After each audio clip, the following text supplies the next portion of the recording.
Hey everyone, welcome back to the channel. This tutorial shows you how to add Authenticator on Binance. If you find this useful, please subscribe and like the video. Open the Binance app and log in to your account. Tap on the 3 horizontal lines at the top left. Tap on your profile to explore it. Tap on the gear icon at the top right. Tap on Security. Select Authenticator app. Tap on Enable. A 6-digit verification code will be sent to your email address. Open the Gmail app and copy the code. Paste the code to verify it's you.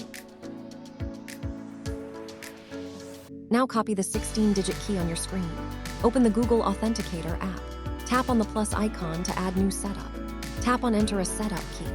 Enter code name, paste the 16-digit key you copied, set to time-based.